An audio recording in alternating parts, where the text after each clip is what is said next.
কি রান্না হবে জানো? কি? আজকে বাসায় কোনো রান্নাই হবে না। তুমি কি খাবে আজকে? আজকে তো রান্না হচ্ছে যেগুলো সব কিছু সিদ্ধ করব।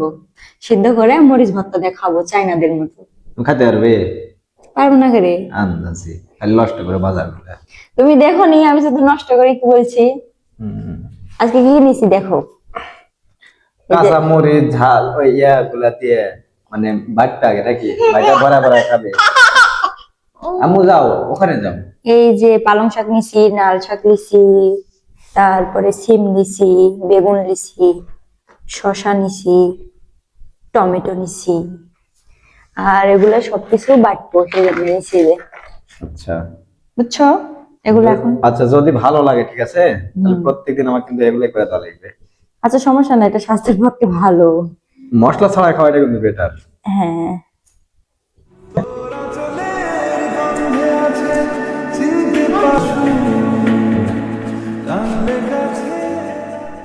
ফাইনালি আমার রান্না শেষ। এখন খেয়ে দেখবো কেমন হয়েছে, কেমন টেস্ট। আসলে পাহাড়িরা খায় তো, এই জন্য আমাকেও একটু মন গেছে আর কি। দেখা যাক কেমন লাগে।